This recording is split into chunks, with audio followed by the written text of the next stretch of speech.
My dear students, today we are going to deal with the poem that is Unit 6. The title of the poem is Incident of the French Camp. It is a patriotic poem written by Robert Browning. Okay. Before going to the poem, let us know short biography of Robert Browning. Robert Browning was born on 7th May 1812. He was an English poet and playwright whose mastery of dramatic monologue made him one of the foremost Victorian poets. What do you mean by Victorian poets? He lived in the period of Queen Victoria in England. That's why he is called a Victorian poet. So he was known as a dramatic monologue. Okay. He was born in Camberwell, a suburb of London. What do you mean by suburb? Suburb means outskirt of a larger city.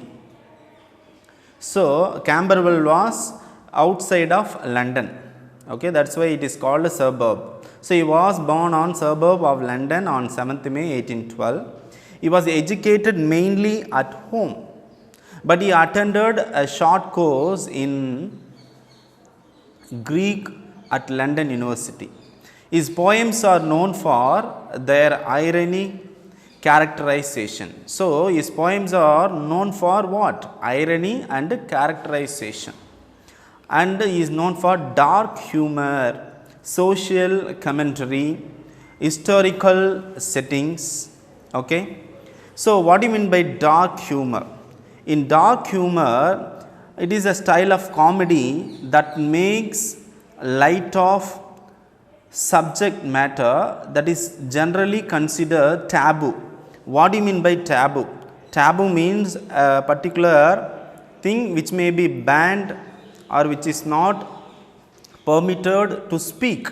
Okay, that is called taboo. So here dark humor or the topic which are banned or very serious, they take it and make it very light. Okay, that is called a dark humor. And is social commentary and historical settings and challenging vocabulary and syntax. Syntax means what? Formal rules of statements. How to use the syntax means these are the rules how to frame a sentence. Okay. So Robert Browning dealt with all these topics. He developed unique form of conversational unrhythmic verse. Okay. Mostly his words are unrhythmic. There will not be any rhythm. The collection Dramatis Personae and the book length epic poem The Ring on the Book made him a leading British poet. What do you mean by Dramatis Personae? The Dramatis Personae means where there is only one character in a play. If you have seen the recent movie released by this Pathibam, what is that movie? Vatta Serpu. Okay, that particular movie is called Dramatic Personae, which means only one character will be there in the movie. Okay, and all the play will be running around only one character. So that is called Dramatis Personae. So he is very famous for Dramatis Personae.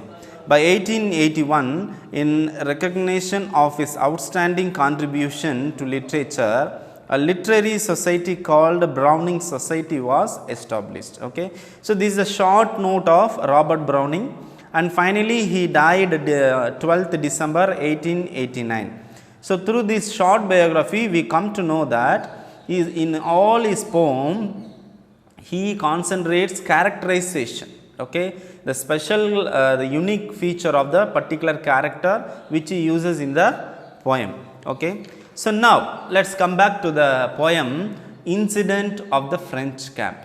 To understand this poem, you have to understand the background of the story, background of this poem.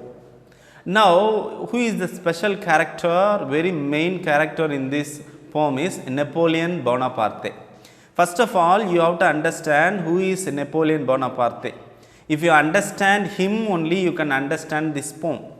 So you have to understand the historical background of Napoleon Bonaparte. Okay. So after discussing his life history, then only we can come to the poem, so that you can understand better. Okay. So, now what is this incident of the French camp? Okay. So, in the French camp there is an incident taking place. Okay. That particular incident is written by Robert Browning with emotions and feelings. Okay. To understand this poem, you have to understand the life history of Napoleon Bonaparte. Now, let us start discussing about Napoleon. So, Napoleon was born on 5th August 1769. So, he was born on 15th August 1769. French statesman and military leader who became famous as an artillery commander during the French Revolution.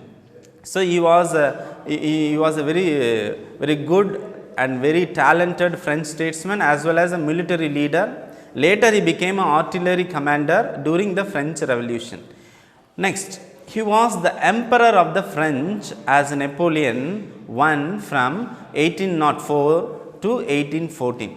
So, now this particular period only we are going to discuss now. Okay. So, how he became emperor? Okay. So, he became emperor for 2 times. Okay. So, how he died and how he was defeated. So, his rule between 1804 and 1814 only we are going to discuss. Okay. He became a general at age 24. You see, very young age, at age 24 itself he became general of an army. Okay, French army. At age 26, he began his first military campaign against the Australians. Okay. So, at age 26, at age 24 he became general, and at age 26 he began his first military campaign against Australians. Okay. Although his parents members of the minor Corsican nobility, the family was not wealthy. Now, you see his family background goes back to where? His family background goes back to Italy. Okay. His parents belonged to Italy, and they had a very noble family, that is called Corsican nobility. So, this Corsican nobility live in Italy. Though they are known for royalty in family wise, but their family was not wealth. Okay. So, that was we see here at the age of 24 he became a general, and at the age of 26 he became, and he began to fight against the Austrians, and his family is called Corsican noble family, but even though they had the title, but they were not so wealthy. In 1789, within 3 years, revolutionaries had overthrown the monarchy and proclaimed a French republic. Okay. So, 1789 is the French Revolution. What do you mean by French Revolution? So, till 1789, kings only they were ruling. Okay. That is a monarchy rule. Okay. Monarchy rule was going on. So, monarchy means the king will rule the people. Okay. Generation after generation. Okay. So, what happened in 1789, people, there was revolutionist thoughts were there in the particular years. The leaders made the people to be against the monarchy rule. Okay. They killed all the families of monarchy, queens, kings and all other relatives of the kings. Okay. And they proclaimed the country as a French republic. So, that is called a revolution. That is called French Revolution. So, within 3 years, revolutionaries had overthrown the monarchy and proclaimed the country as our country is a French republic. What do you mean French republic? Which means the country ruled by the people. Now, what Napoleon was doing? In 1796, Napoleon commanded a French army that defeated the larger armies of Austria. So, in 1796, Napoleon had a very good army that could defeat very large Austrian armies. So, what is his physical? If you see his physical, you will never believe that he is a very courageous, and he is the emperor. He was the emperor of the French. You cannot believe. So his height was only 5.7 inch. Okay. So that's why we say never judge a book by its appearance. Okay. So he became first consul, France's leading political figure. So he was the first consul. So he was the first political leader and very powerful leader, very famous leader. In 1804, he crowned himself the emperor of France. Okay. So now what happened in 1789, there was a French Revolution was there. Okay. There was a French Revolution.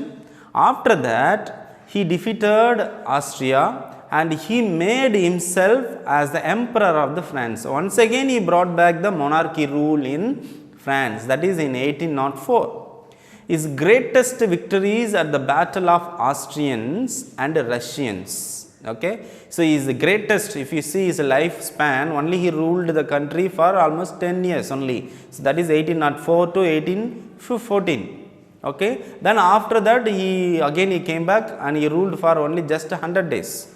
Okay. That is in 1815. So during this 11 years period, if you see, his greatest victories are at the battle of Austrians and Russians. So against them only he had a very powerful victory. Okay. Now till now we have seen where he was born, in which family he was born. Okay. So what is his ruling period, and in French Revolution what he was doing, and we saw his physical structure, and we saw how he became a very leading political figure. And in 1804 he crowned himself as the emperor of France, and his greatest victories are against the Austrians and Russians. Now we are going to see his downfall. What in by downfall? How he was defeated in his life. Okay. So Napoleon's downfall. How was his defeat? Let's see. In 1816, 6 lakh troops began the campaign to Moscow. So what happened? Napoleon decided to have a much more victory against the Russians. So what they planned in 1816, they took 6 lakhs troops, 6 lakhs army soldiers they took, and they went to Moscow. When they came back after the war, after the defeat, only the estimated army troops were only 1 lakh made it out of Russia. So through this what we come to know that he was defeated. He went with 6 lakhs troops, but when he came back out of Russia, there were only 1 lakh soldiers were remained. So which means Napoleon was defeated by Russian armies. In 1814, Napoleon forced to abdicate the throne. He was exiled to Elba, the coast of Italy. So when he ruled on from 1804 to 1814, and then what happened? He was defeated by Russia, and Napoleon was forced to abdicate. Abdicate means expel from his position, that is giving away his throne and going for exile. What do you mean by exile? Those days the king, the people, those who hate the king, usually what they do, they capture the person. Okay. They make the person to go away from other country. Okay. They will take from one country and they will leave the person to in other country's island. Okay. They will not give any food, water, anything. So they have to live by themselves in a particular island, and then there will be a particular time where they will never get anything. They will die. Okay. So that is called exile. So what happened? Napoleon was forced to go in exile to Elba. Now Elba is where? In the coast of Italy.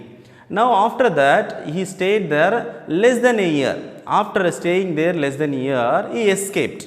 Okay. So he escaped after less than a year. How could he escape? Because of more than 1,000 supporters helped him. Okay. So how did he get? Sail to French mainland. The people, those who were there in mainland, okay, French mainland, they helped Napoleon to escape from Elba. And then what happened? Soon after the escaping from the island, they entered the France. So during that time, there was a new king named Louis XVII was there. So when Louis the 17th came to know that Napoleon entered the country, he escaped, he ran away. So that when he came back and he stayed there for only 100 days. So that is why it is called a 100 days campaign. Okay. Then what happened in the in the Battle of Waterloo, French were crushed by British and Prussians. So now he ruled from 1804 to 1814. Okay. Then soon after that he was exiled to Elba. After that he escaped from Elba and came through French mainland and entered the country. Then what happened? This British and Prussians. Who are these Prussians? Prussians are Germans. Okay, so German soldiers are called Prussians. So these two countries' armies came together in Waterloo. They had a war in Waterloo, and finally Napoleon was defeated, and his French armies were crushed by British and Prussians. So he finally was defeated. In 1815, he was exiled to island of Saint Helena in the south of Atlantic Ocean.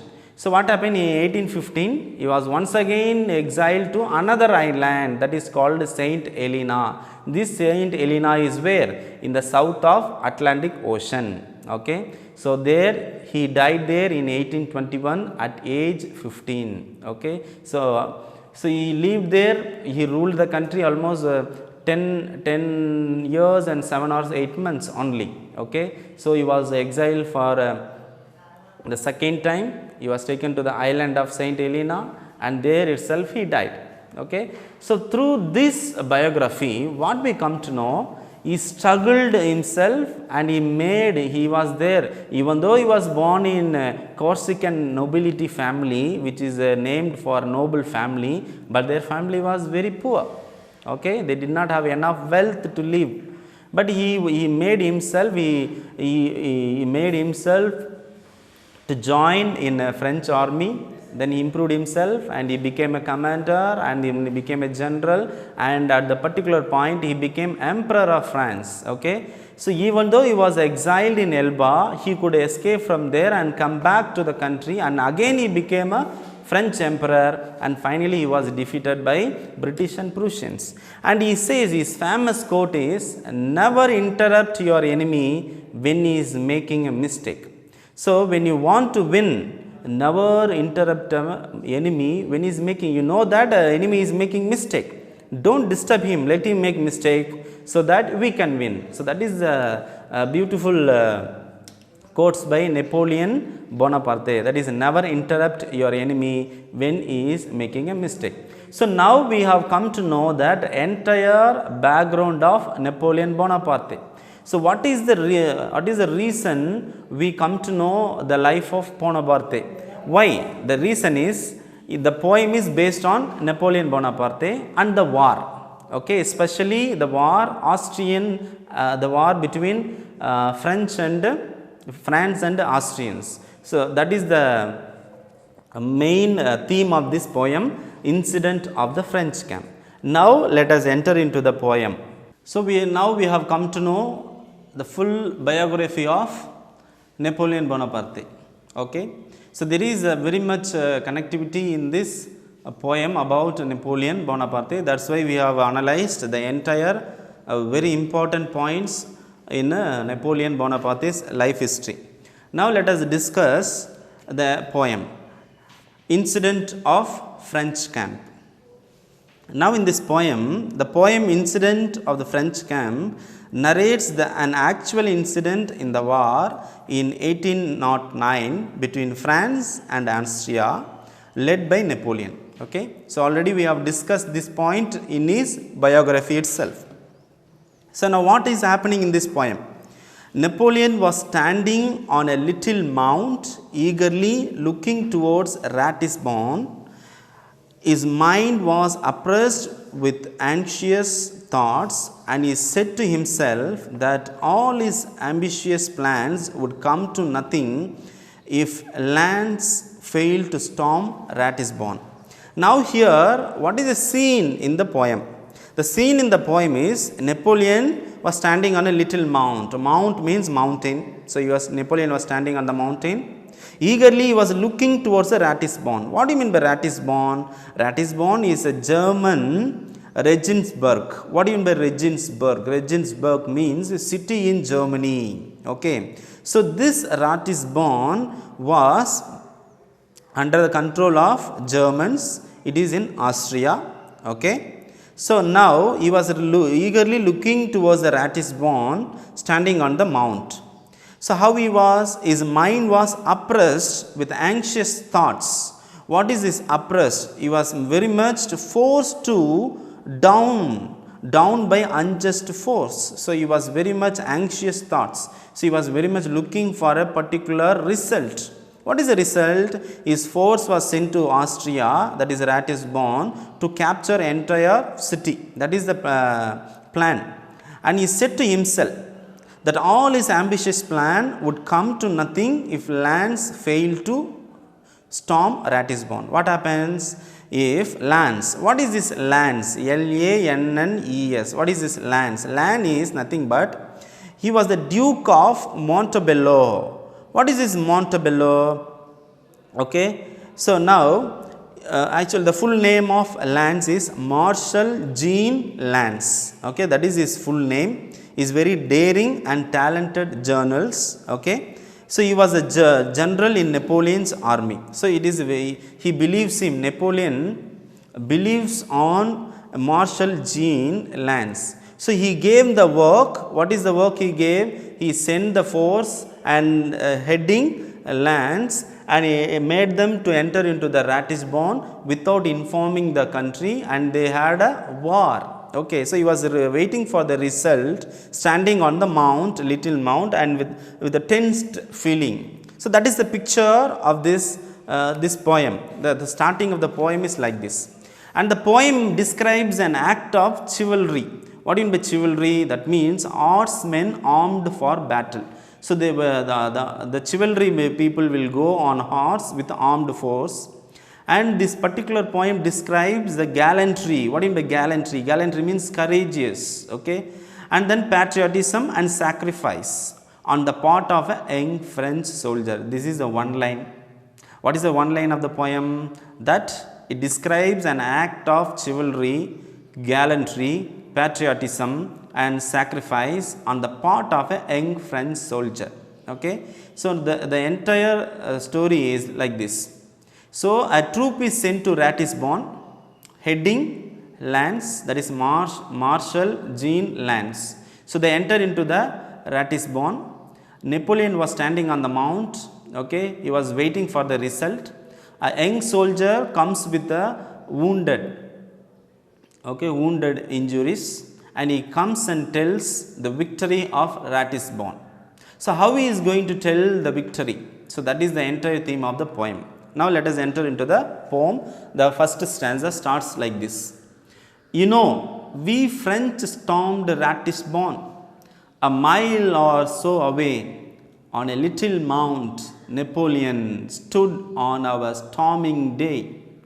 With neck out, thrust, you fancy how, legs wide, arms locked behind, as if to balance the brow, oppressive with its mind.